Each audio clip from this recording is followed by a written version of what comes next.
Hello once again, welcome to the program. I'm Charles Aite.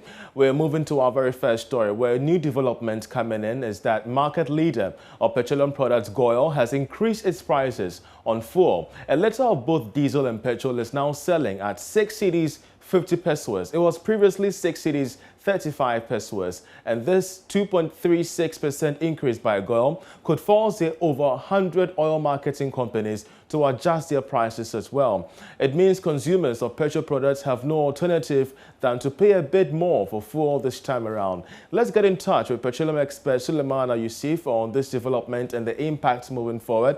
We're grateful, Doctor, that you could join us. What do you make of the increment? Kindly unmute so we can hear you better. Can you hear me? You're loud and clear. Okay, thank you. Good afternoon to you and your cherished viewers in Ghana and across the globe. Thank you for having me, Charles. Yeah, so if you look at what is happening, one will always say that it is very unfortunate, but are we able to, blame the PSPs that petroleum services provided? I doubt no, because I believe these things are also not within their control, if I may put it that way. Because if you look at the dynamics that is causing this to happen, I mean, every pundit who has observed this industry for the past couple of months will expect what is happening. So was it expected, if we could ask that question?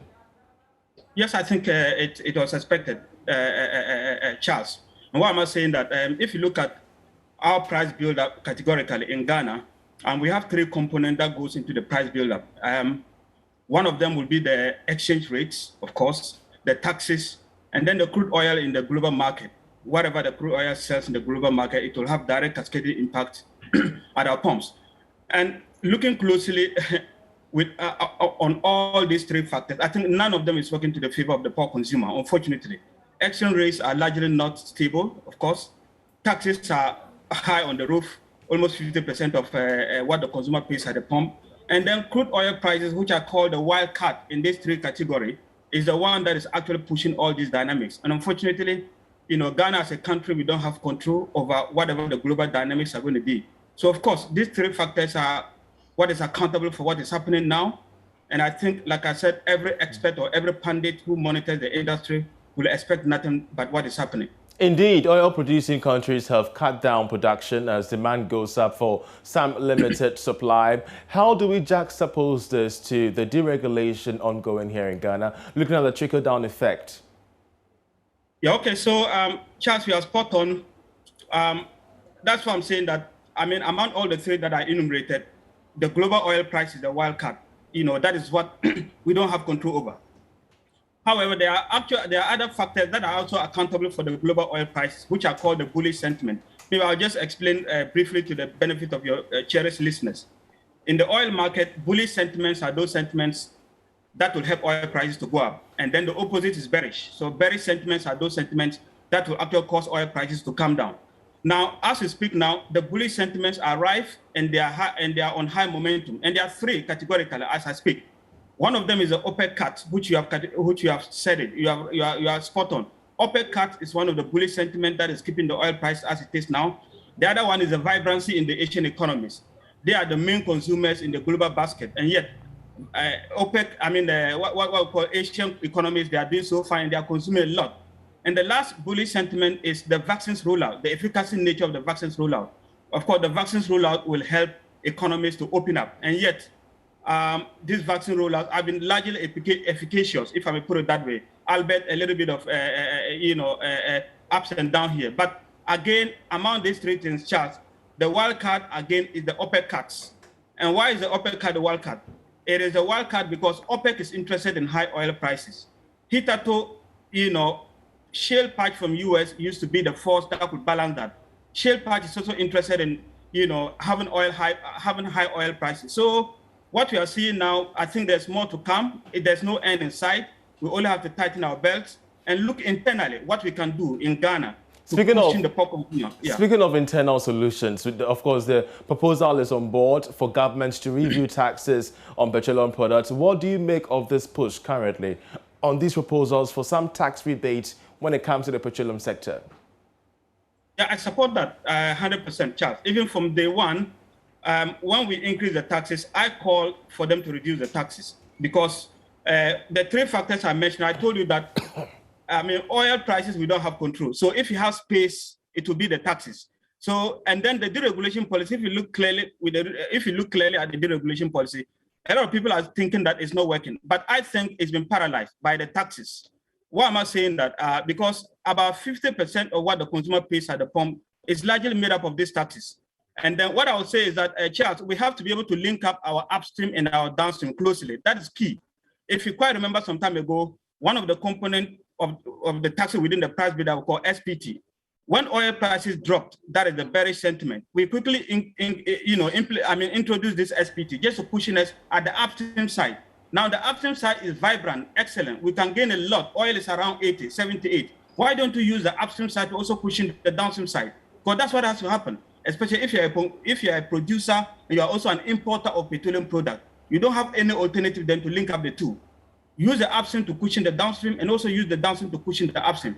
We have seen the upstream being used to cushion the downstream before, but we are yet to see that we have seen the downstream used to cushion the upstream. We are yet to see the opposite. And I'm saying that upstream is now good, Charles. Oil price is almost at 80. At the last count, I think I can say 78 to 79. So why don't we look at balancing whatever we are going to get from the upstream to pushing the downstream? Because we did that before. Let's touch a bit longer on the matter of the deregulation policy, because anytime we are experiencing such inch-ups in prices, the question that keeps being asked is the deregulation policy, whether or not it's failed. Looking at the current linkages between the current prices and the deregulation policy, what's your assessment on the intervention so far? Yeah, so I think largely, if you look at everybody seems to have an idea that, everybody seems to have the perception that deregulation is dead. It's not working. But I think it is live and it is working. It is only being paralyzed. And I think we can rejuvenate it. How do we do that? And how is it being paralyzed? How is it being paralyzed? It's been paralyzed by the taxes, Charles. Deregulation is paralyzed by the quantum of taxes and levies that we have. We can have about 50% of what the consumer pays at the pump being at the tax, being taxes and levies. That is so high. And so when the oil prices are going up, PSPs, petroleum service providers, they don't have any other alternative than to say deregulation is what they're working. Now, if you ask them, if you ask GOIL, they will tell you that it's deregulation. However, when we are going to the bearish momentum, that is when oil prices are dropping, it looks like consumers are not seeing that, that speed at which the oil prices drop at the pump. And I think MPA, they've started a kind of engagement, which I commend so much the new leadership of MPA for starting such an engagement, because the perception out there is that deregulation is dead. But I can tell you that deregulation is not dead. It is only paralyzed by the quantum of taxes that we have. So going forward, I think government has to sit down with NPA. Let's review some of the taxes. Some of the taxes are killer taxes. They are nuisance. They have outlived their useful life. And so once we look at them and see what we can take out, to give briefing space. And then lastly, when we do that, we can caution our PSPs, especially when oil prices are stable and then exchange rates are stable. If we reduce the taxes, the PSPs shouldn't increase their premiums too much. I don't like to again cover what the poor consumer would have benefited. But that is very, very controversial, what I'm saying now, because they'll say that it's deregulation.